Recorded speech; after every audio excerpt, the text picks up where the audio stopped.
Well, good morning, everyone, and welcome to our virtual discussion of educational disparities and the coronavirus pandemic.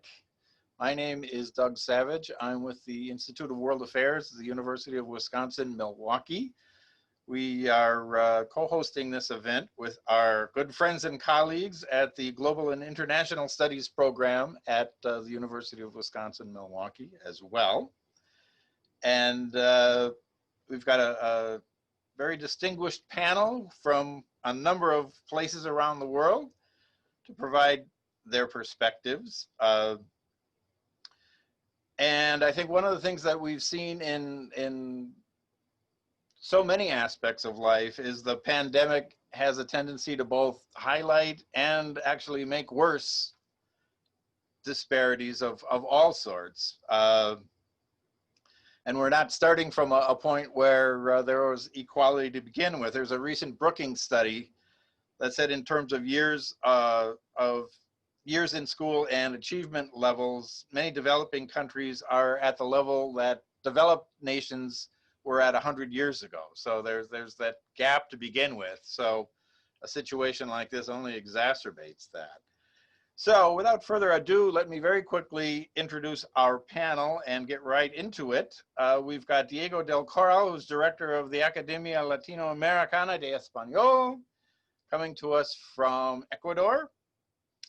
Victoria Ibiwoye is founder of the OneAfricanChild Foundation. She is a native of Nigeria, but currently studying in the US, so she's coming to us from the States.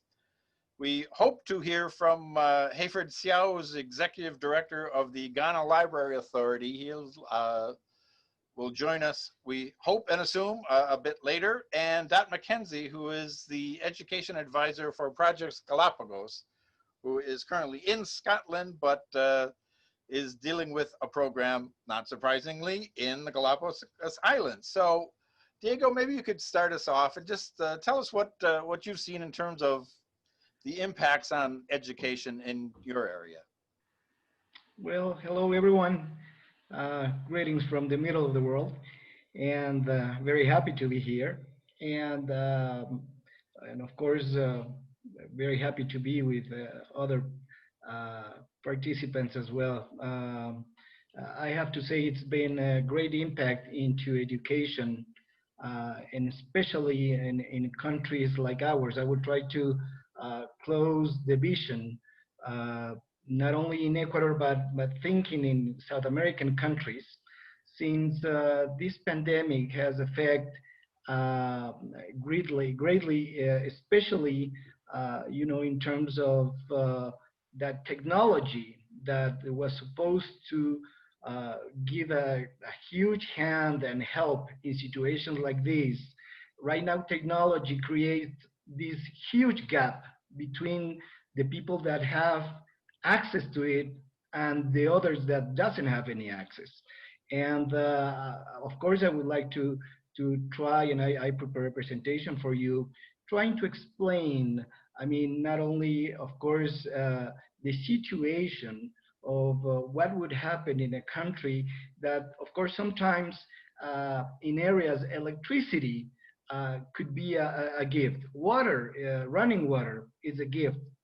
Start to imagine what would happen if now we're switching into technology and requiring computers, internet access.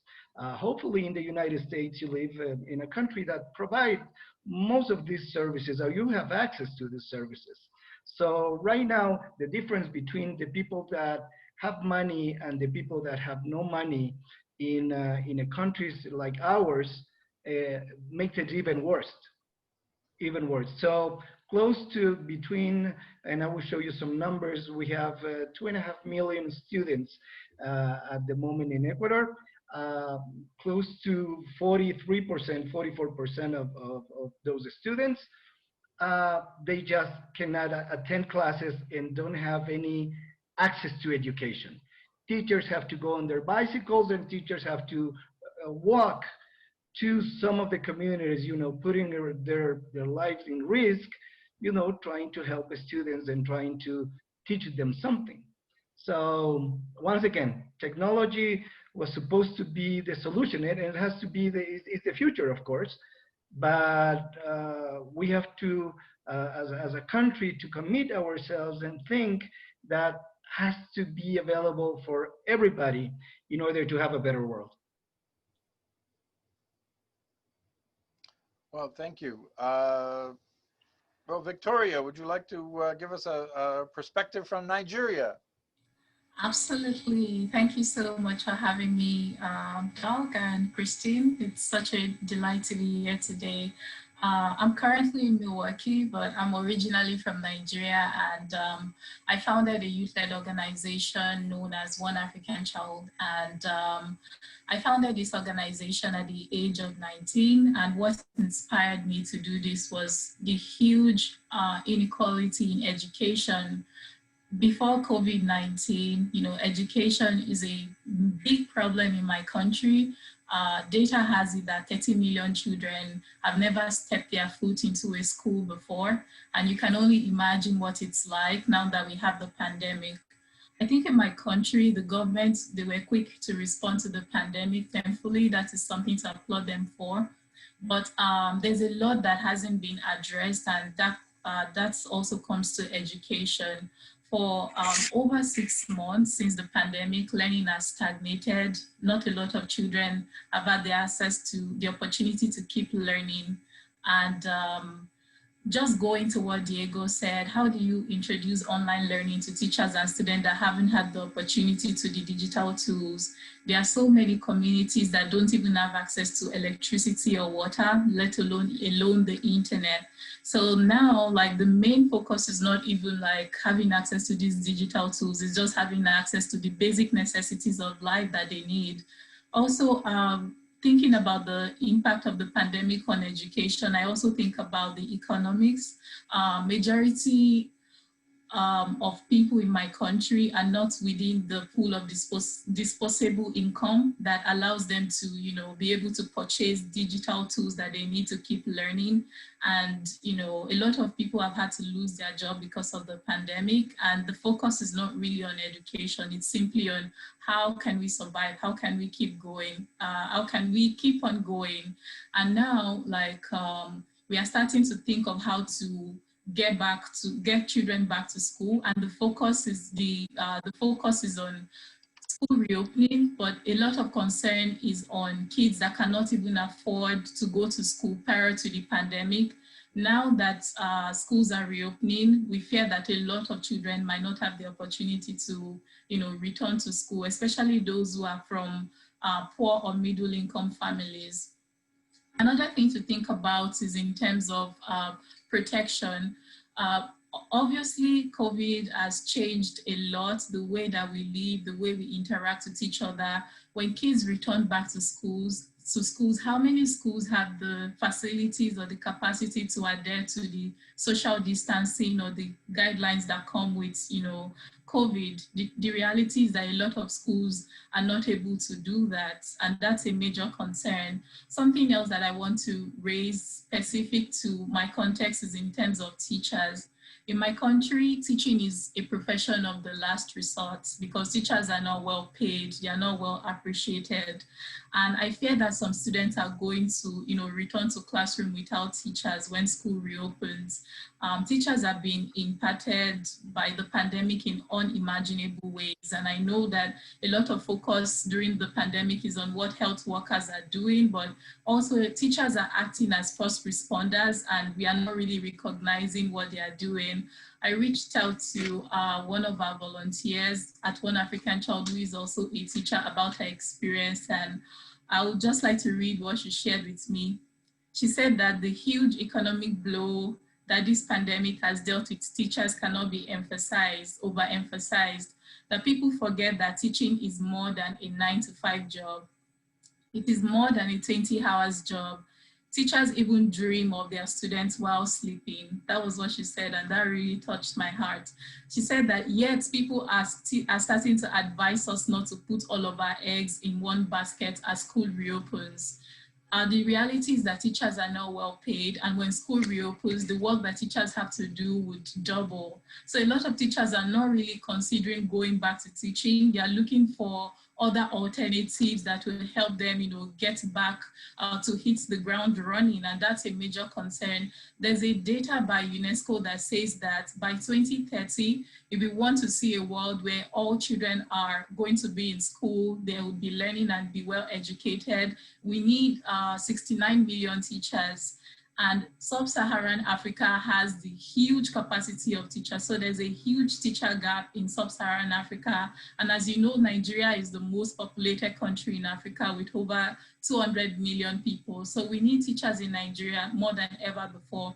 Some classrooms are overcrowded. In certain classrooms that I've been to, I've seen students, about 150 students in one class. So just imagine, how do you space these children when school reopens? There's just a lot of things that is a little bit unrealistic now. If I still have some time, Doug, I would also like to speak to mental health. In my country, mental health is starting to gain more awareness, but it's still something that is not very much talked about. I grew up in a very conservative family where I was taught that to be vulnerable is being weak. So even if you have something like anxiety or depression or PTSD, it's something that you never discuss with anyone. You're meant to be resilient, you're meant to be strong. But a lot of kids are going through a lot during this pandemic.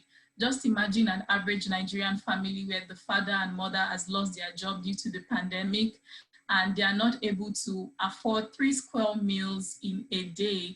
One of my mentees, one of the kids that I still communicate with, told me that they only eat once a day. And I'm like, I can't just put my head around that. Because of the pandemic, they cannot afford 3 square meals. Now imagine returning back to school and the teacher is trying to rush you to catch up with everything that you've missed in class. The first thing that comes to your mind is not about your academics. It's just about, am I in the right frame to learn? So a lot of kids are depressed during this period. A lot of kids are experiencing this pandemic in so many different ways. And, mental health is something that we definitely need to deal with, that we are not really thinking about. However, in the midst of all of this, I think that there's still a silver lining. I don't want to be negative. We have to move on with life. We have to be optimistic. I think that online learning is just, there's a silver lining that we have to look more to online learning. I also see opportunities when it comes to the role of parents as teachers.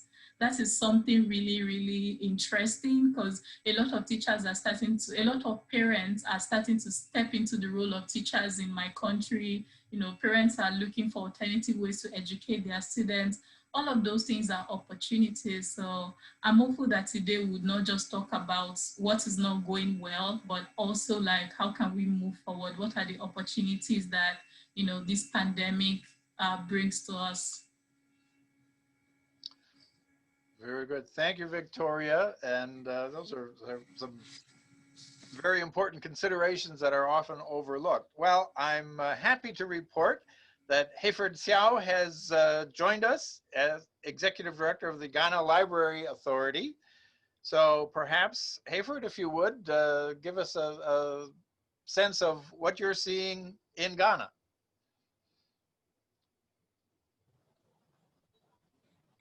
Hello, thank you very much for the opportunity to be able to share with you what is happening in Ghana as part of Government of Ghana educational response to COVID-19 and closure of schools.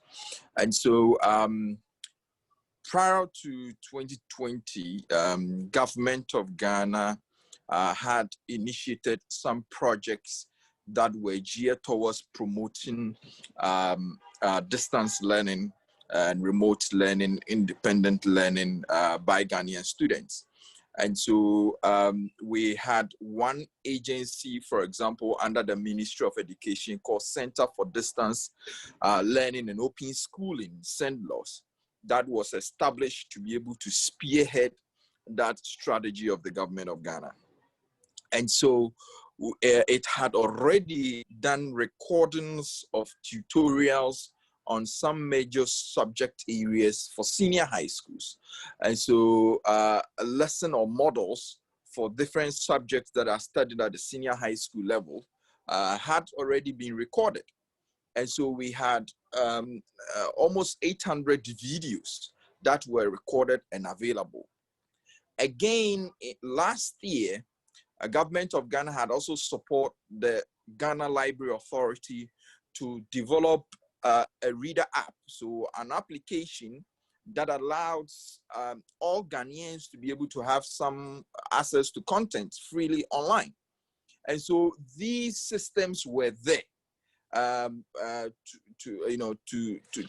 Ghanaians were already using. So for example, the Sendlos videos were hosted on a cloud server, and it had a website, icampusgh.com.gh, that Ghanaian students were accessing with their ID cards, those in high schools.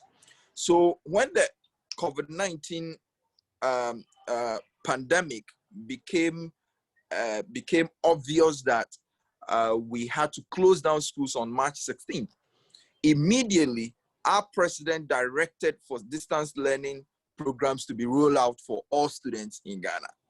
And so at that moment, what we decided to do in Ghana was immediately launch a television channel dedicated for distance learning. And once you launch a television station, which will have a nationwide coverage, immediately you need to have content on the TV station. And so the work that had been done by Sendlos became quite useful now, because you can then give it to the Ghana Learning TV channel to be able to broadcast the tutorials. So we had to develop a timetable, circulate it across all mediums, so that students become aware of their timetable. And mind you, these videos were targeted at senior high school. Now, what will be then your strategy for those from kindergarten to junior high school? So immediately, with support of Plan Ghana, DFID, we started doing some recordings for KG to junior high school. So as we speak to you, we have over 1,200 videos that have been developed for KG to also junior high schools. If you add the senior high school videos, we are hitting over 2,000, a little over 2,000 videos collectively now available, which is being shown on the Ghana Learning TV. And so this served for the K-12 students. Mind you, we have over 450,000 university students who also needs an opportunity to continue learning. Some universities had already introduced some sort of LMS platforms, and so immediately they also had to transition to be able to use their various LMS platforms to conduct assessment whilst delivering tutorials, also using Zoom. Others were also trying to set up WhatsApp groups. Lecturers were setting WhatsApp groups that they were trying to send short videos that they will record on their own and share with their students. Critical to what I will describe success of Ghana's intervention, especially at the tertiary level, is because internet penetration or mobile penetration is very high among the youth. However, our K-12 schools had deprived young people from accessing mobile phones. And so mobile penetration among those in K-12 is quite low. And so then parents begins to adopt. I myself, I had to buy 2 mobile phones because I have 2 kids that had to conduct, some sort of learning, through their mobile phones and laptops. And so those were some of the things that, came, issues that were raised. And just to give you a bit of idea, for K-12, we are talking about 9.2 million students. And we needed these people to also begin to study. And so the TV station became one medium. Then through support from the USAID, United States Agency for International Development, and UNICEF, Ghana also commenced another a radio intervention called the Ghana Learning Radio. So we have the Ghana Learning TV, and then we have the Ghana Learning Radio. So the Ghana Learning Radio also have recordings that are played on radio nationwide, on the networks that are available for everyone in various villages. At least if you have a radio, you can be able to tune into Ghana Learning Radio and be able to have access to some sort of learning on that particular platform. Then another intervention was for Ghana government to support the Ghana Library Authority, which had developed also a digital library, to enhance its digital library so that it can host all of those audio recordings that are being played on the radio and all the videos that are being shown on the Ghana Learning TV. And so on the Ghana Library digital app, you can have access to all the videos on demand. And so if you miss a lesson, and insofar as you have access to a smartphone and you have access to connect to internet, you are privileged, therefore, to be able to now even stream the tutorials that are available on the platform. So those were the interventions that immediately has to be. And as I speak to you now, more of those interventions are ongoing. Videos are still being recorded. Ghana government is taking consideration of special needs kids and is procuring specialized devices that have content to be able to help children with special needs to be able to also have their own devices and be able to learn with it and catch up. As I speak to you also, Ghana government has just procured a learning management system which is developed out of California called Edmodo, that is going to be deployed nationwide so that Ghanaian teachers can also begin to have remote communication on a platform dedicated, especially for learning.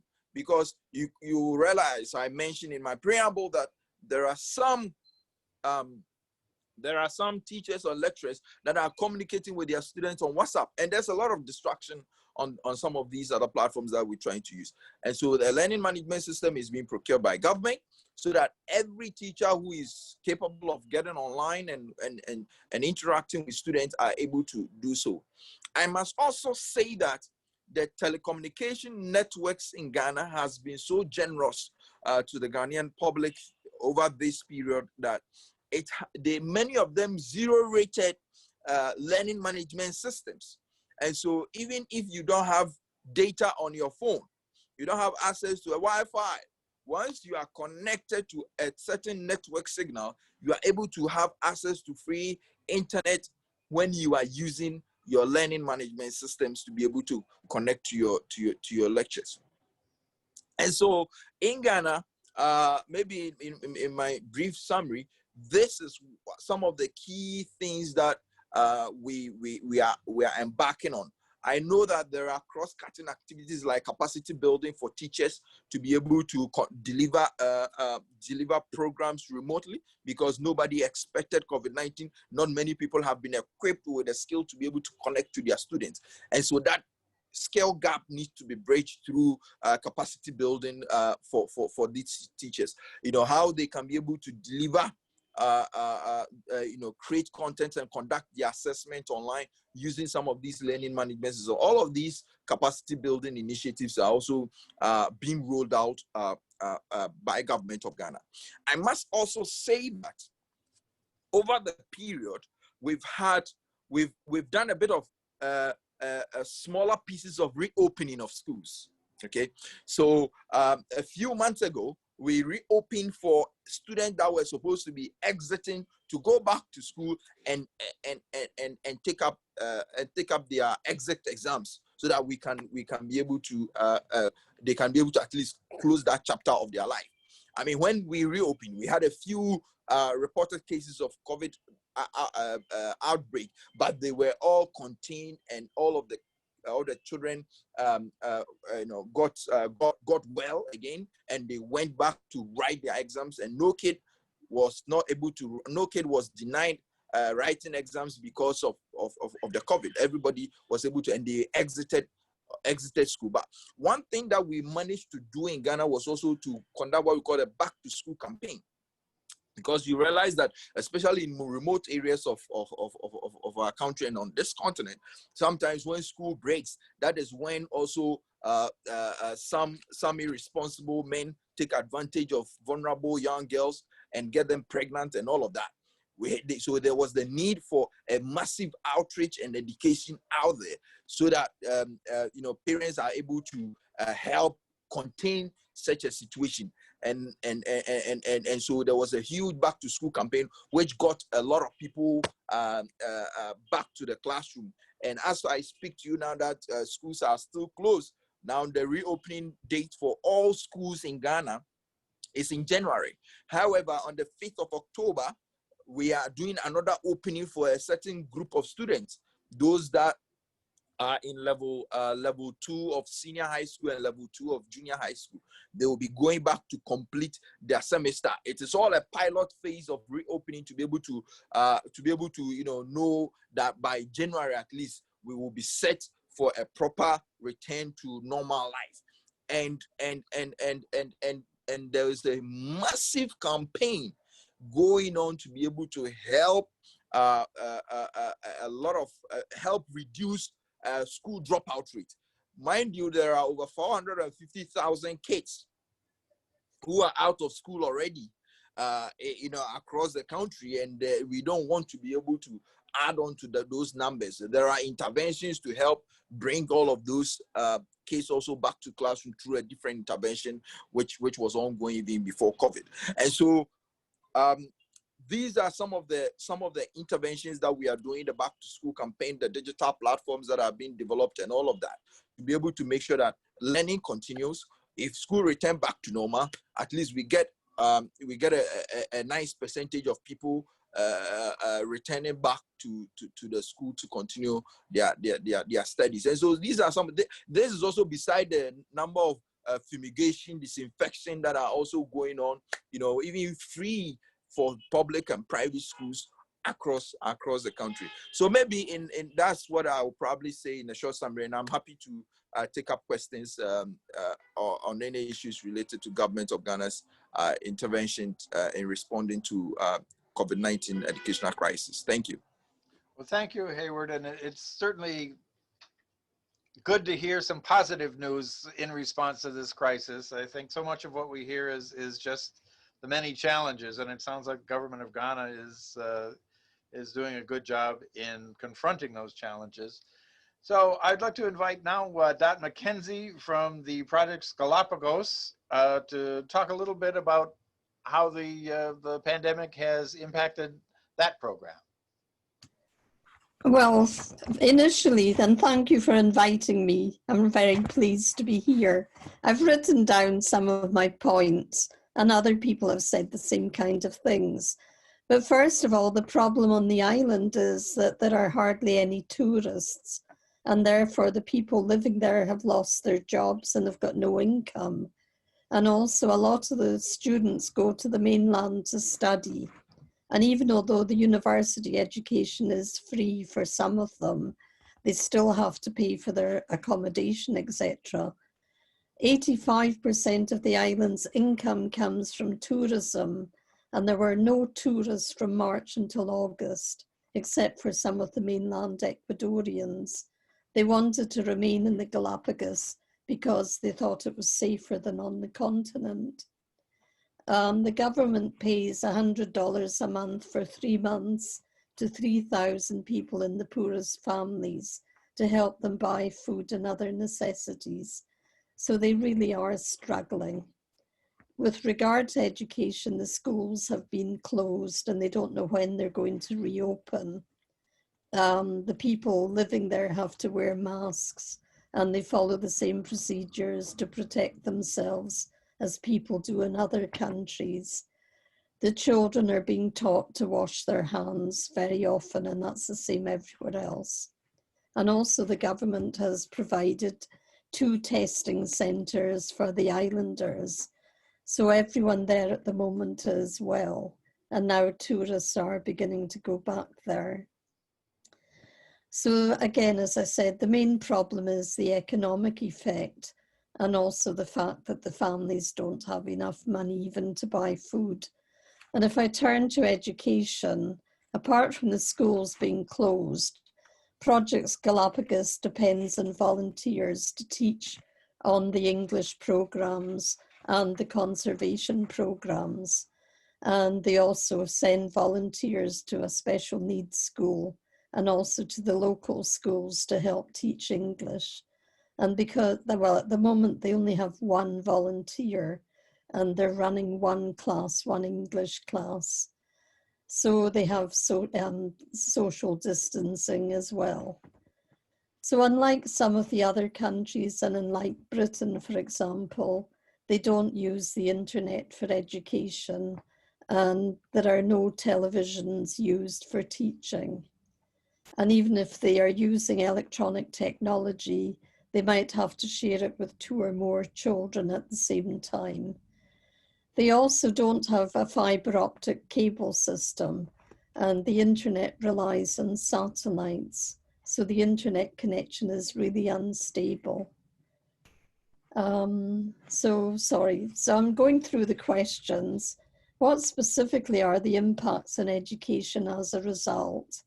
So the universities are closed on the mainland and the students have come back to San Cristobal.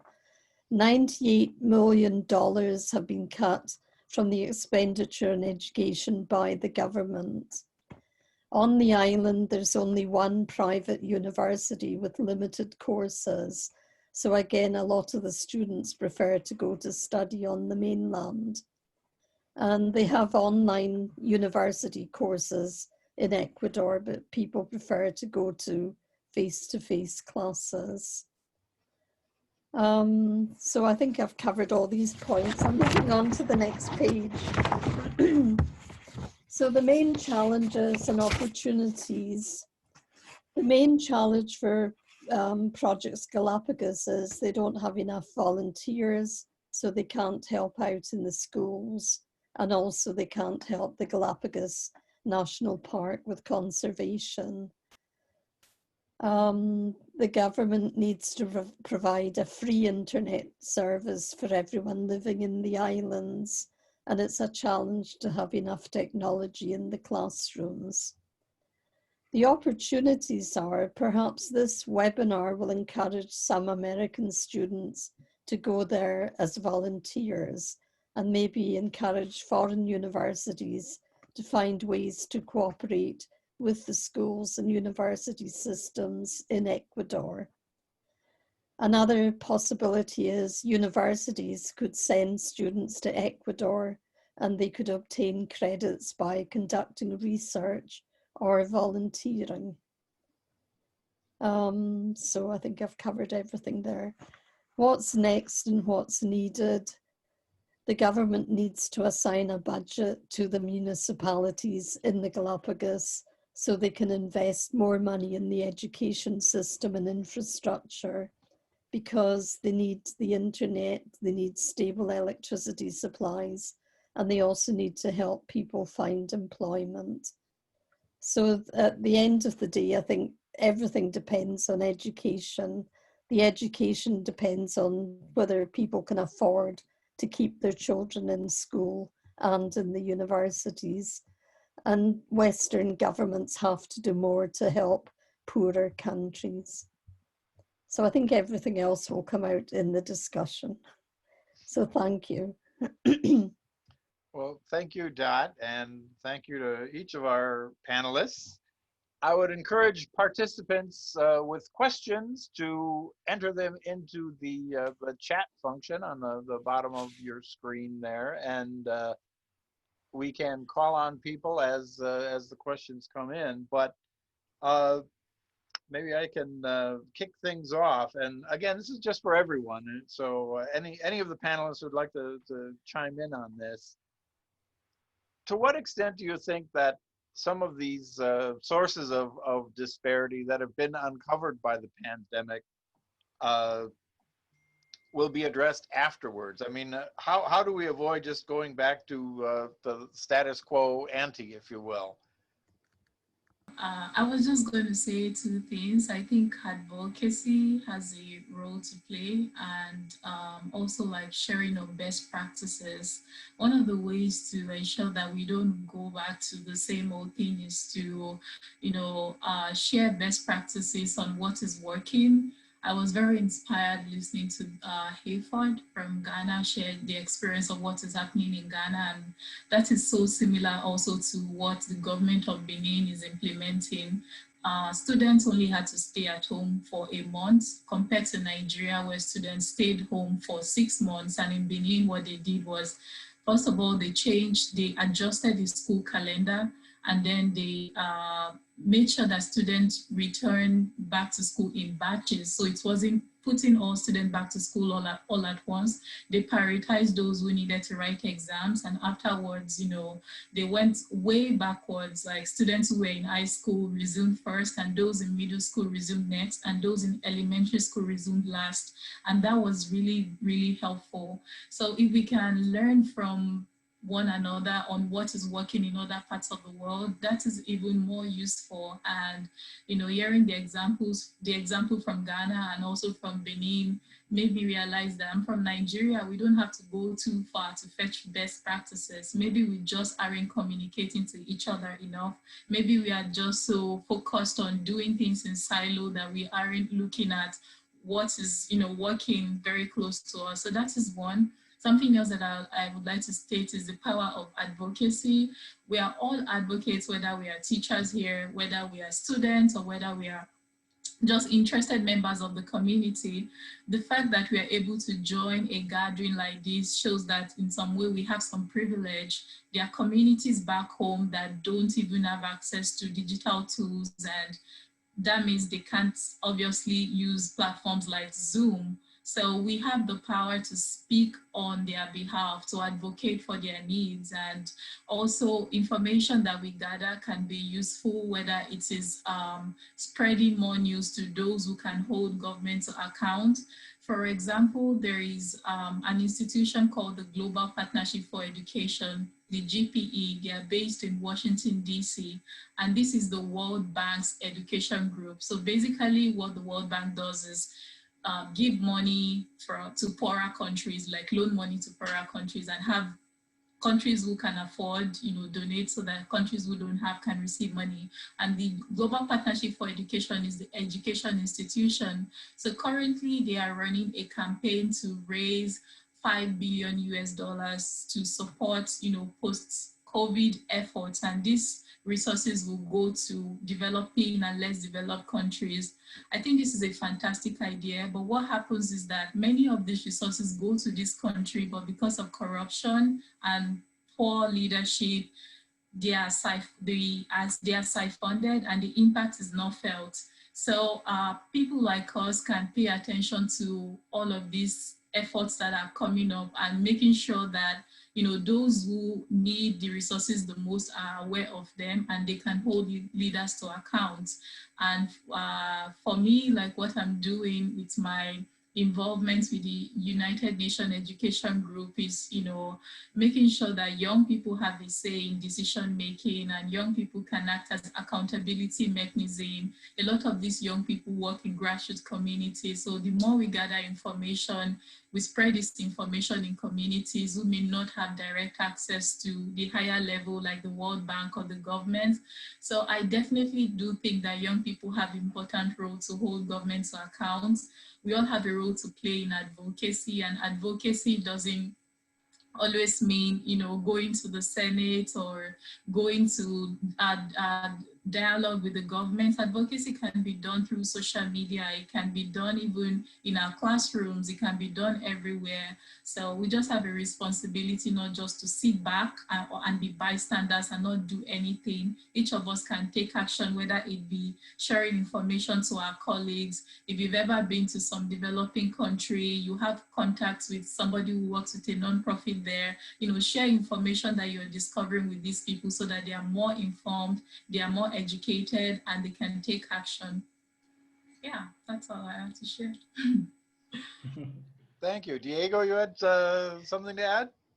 Yes, thank you. I was also very happy and surprised to hear from Hayford that Ghana is taking the lead and actually taking the right decision. And you need, political decisions at some point, but orientated to educate the people probably is the best thing you can find on a government.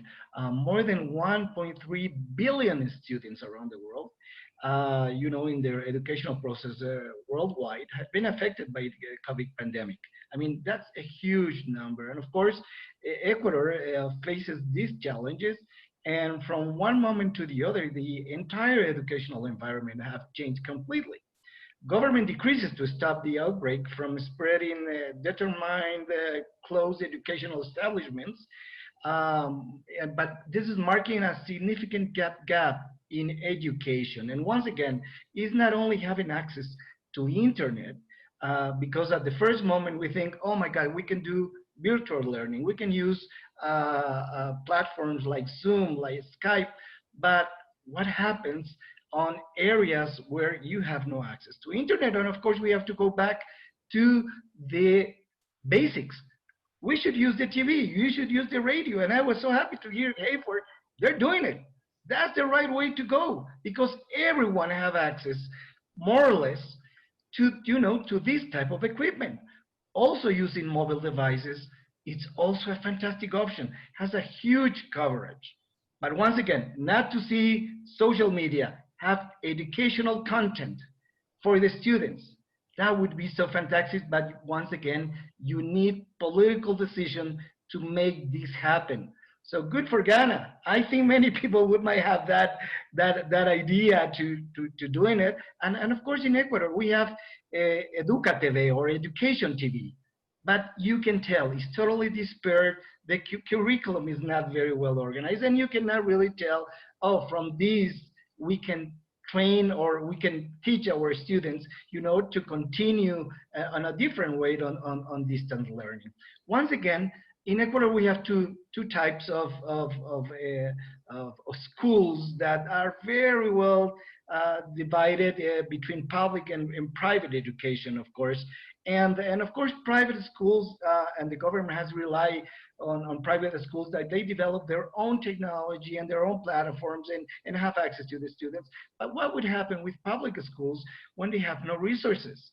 So once again, from 2.5 million students, 1 million don't have access to connectivity, has no internet. So inequality has been the biggest gap. But one thing I want to put a lot of the attention, and Victoria mentioned a little bit of that, and who are the most vulnerable students? I think number one, students with disabilities. Number two, students that belong to indigenous communities or ethnic groups. Number three, students from migrant families or displaced from their homeland. We have close to 500,000 Venezuelans, for example, that escaped from the dictatorship Maduro in our country. And of course, Ecuador provides, or actually in our constitution, we have to offer education to everyone in the country. And of course, we have to accept those students coming from Venezuela, but once again, no options for them. They basically, they hardly can make money to eat for the day. Just imagine thinking in getting some technology or mobile phones or internet access. And then students from families that live in close to poverty line. So I would add to what Victoria said, students with some mental problems or psychological problems that, once again, in some countries, yes, you have programs, you have developed educational programs to help those students. But in countries like ours, you know, it's like you are the good student, you are the bad student. We don't care if you have if you are a slow learner, or if you have autism, or you have uh, any type of psychological disorder. They are totally uh, put aside, and in situations like these, makes it even worse. Well, thank you. Well, we have a few questions, and I would invite our questioners when I identify you to unmute yourself, and you could ask your question in person if you'd like. So, Michaela, I think you had a question. You still with us? Yeah, I was just wondering, in terms of like education and poverty, like how are women and girls being more affected than usual in their desires to get equality and to have more resources? I would just like to say, I think it's everybody. It's not just girls and women, it's boys and men as well. They're all facing the same problems. That's correct. In our countries, or at least in South America or Latin America, COVID-19 and the pandemic has affected everybody at the same level, and well, could be not on the same degree, but not really a big problem or issue depending on gender. If I can speak to my experience in Nigeria, I definitely do think that when it comes to education inequality, both girls and boys are affected, and we should advocate for all types of everyone to be educated. But more girls are vulnerable, or they are prone to vulnerability than boys. And in some of the communities that we work with, because the parents are not well educated, they don't see the relevance of education for, especially for their female children. And there's more pressure on girls to, you know, get married, to settle down. And because many of these girls are vulnerable, they are also vulnerable to teenage pregnancy. One time we were having a focus group discussion in one of the communities where we work, and a lady who, a teenage girl who got pregnant told us that that the person who impregnated her gave her a bottle of Coke to sleep with her. This is a bottle of Coca-Cola, and this is less than $1. So definitely education is so important, and one of the ways for girls to get a gateway is going to school and just being at home for 6 months, not having that opportunity where they can go where they feel that they can be well informed to make better decisions for their life. It definitely leads them to vulnerability. So I think this is kind of context specific. In Nigeria, a lot of girls and women are facing this hardship more. And talking about women, in certain families, women are like the breadwinner in my country. They are the ones, there are a significant number of single moms, and they are the ones responsible, you know, taking care of all their children. And it's just overwhelming having to shoulder the responsibility of being a mom and being the head of the family at the same time. So definitely more girls and women face hardship, I think, when it comes to equality because of COVID-19. But like I always say, it's not just enough to talk about the problem. What can we do about this? I think advocacy does have a role to play. If we can push for more and more resources when it comes to funding, or whether it comes to capacity building, for what specific group are we advocating for? We need to be more specific to advocate for those who are most vulnerable. And talking about Nigeria, as I believe in many parts of the world, you know, we need to keep pushing for girl and women empowerment, and for society to see girls and women as important as their male counterparts. Thank you. Well, we've got another question here from Jody. Perhaps you'd like to ask. Hello, my name is Jody Simic. I'm from the University of Wisconsin-Whitewater. Thank you for this bringing these experts together for this very informative panel. Um, um, I work with international education, and so I'm coming through the lens of looking how of the mobility in education, so students achieve certain school leaving exams or university entrance exams, and those may be recognized to a different country, so the students have that educational mobility.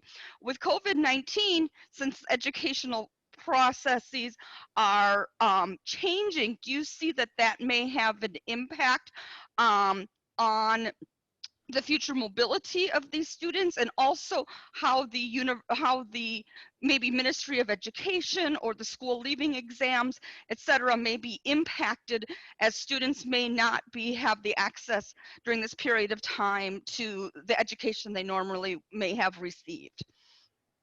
Okay, thank you. So if I could recap then, yeah, the impact of the pandemic on just the credentialing process and the ability for students to pursue other opportunities elsewhere without those credentials. So anyone have any comment on that?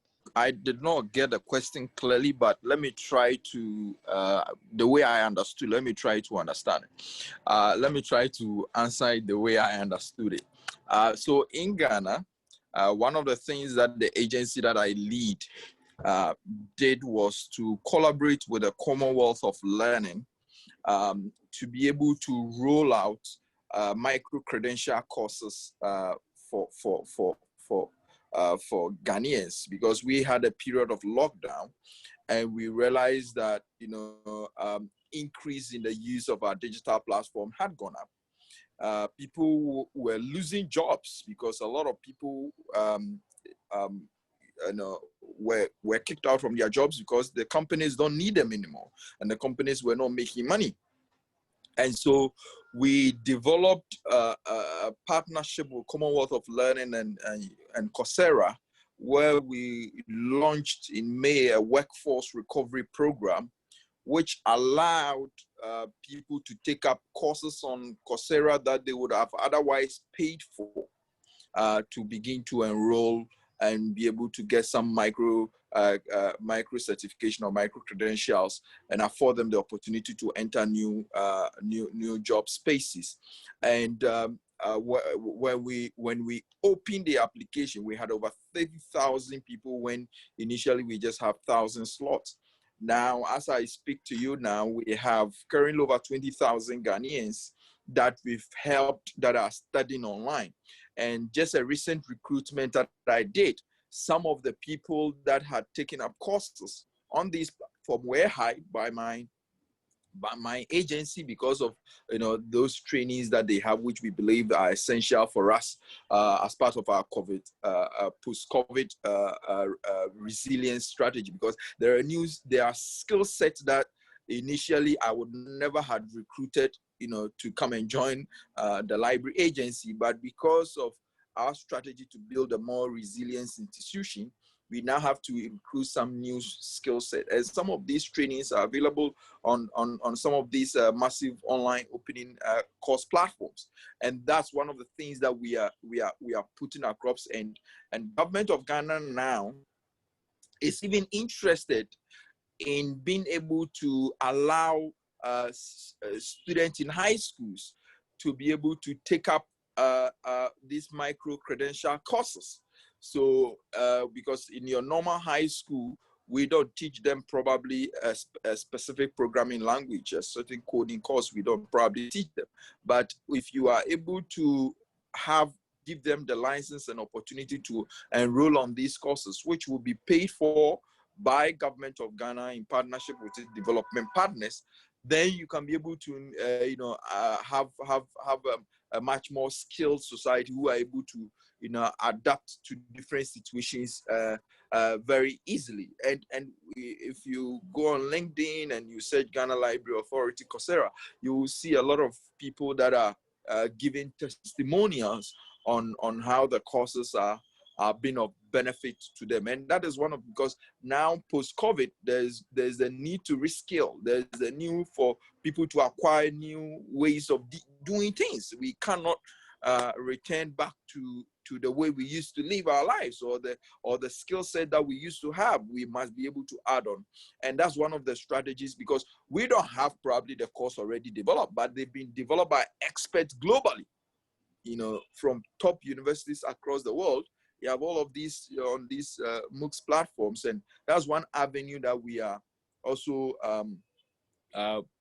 undertaking, to be able to make sure that a lot more people get the needed new skills and new certification and new credentials, and be relevant for the new jobs that are going to come up. Thank you. Well, thank you. And I've got another question from our participants here, and it's speaks to the disparities, not between countries, but within countries. So Johnny, I think you had a question regarding Nigeria. Yes, I was just curious, because I know the states are very different, and just wondering what the impact of COVID was on the different states within Nigeria, or also, again, how it's being addressed in the various states. Thank you, Johnny. I agree. Like, the states are so different. For example, Lagos State, which is where I lived in all my life, it has a population of 20 million people, and you can compare that with other states that have, barely a population of 1 million people. So the needs are very much different. And when it comes to school reopening, yesterday the government made it possible for schools to be reopened, but this is not this is not across board. Some schools are starting to reopen, while others don't even know when they would reopen. Some states are starting to reopen schools within their state. Others don't even know when they are going to reopen yet. So that is definitely different realities for different students. But I also think that across all the states in Nigeria, in terms of the quality of education, there is not much difference. Our curriculum is still outdated. There's a lot that needs to be done. And even though we are talking about moving digitally, if all we are doing is moving the same content that is not so relevant to today's world, if we are moving those contents online, then we are not doing enough. The world is moving fast. The pace at which we are just teaching kids about the different parts of a computer. Kids in elementary school are starting to learn how to code. They are starting to learn, much more relevant topics to the context that we live in, but we are still far from achieving that in Nigeria. And the situation is pretty much similar all across these different states over the country. In terms of relevance of education, it's still very much the same. But in terms of other things that you can look at, like infrastructure from state to state, that is state specific. In my opinion, I think that more focus should be on the relevance of education, and all over the states in Nigeria, it's still pretty much the same thing. Whether you go to Lagos or you go to some parts in the northern part of the country, it's still the same curriculum that applies, and that curriculum is so outdated. We really need to make sure that our curriculum is fit for purpose, and there's still a lot of work that we need to do. Hopefully, like Diego said, there's a need for political will, because NGOs like the one that I work for, there's an extent to what we can do or the impact we can make. It gives us so much joy when we are able to reach, thousands of children in a year, but there are millions of children that still need education, and we don't have the capacity to do that. So for drastic change, we need more, political will, because the government, they are the duty bearers. So the government has a lot of responsibility to do for that to be successful. Well, we're fast closing in on the end of our time, but if I could, I'd like to ask a question to each of our panelists. Many of the participants, I'm sure, will be familiar with the PISA exam. This is an exam that's given to students of the same age in multiple countries around the world. And each year, it seems, when the exam is given, whoever comes out on top has a sudden opportunity to produce consultants for the rest of the world, because everyone wants to know what their secret is. But one thing that seems over the years to have been consistent is the status of teachers in societies. And very often when it's a profession that's afforded that degree of respect and compensation, frankly, it seems to impact the results. So I wonder if each of you could just speak to sort of the status and role of teachers in the education settings that you're familiar with. Sure, I'll be happy to jump in. I have to say that in countries in South America, of course, we always had a huge impact after the results of the PISA exams, because we always ended up not doing it so well. So it's there's a huge concern in our countries, and yeah, what the secret is for countries like Taiwan, or how did they do it in Indonesia.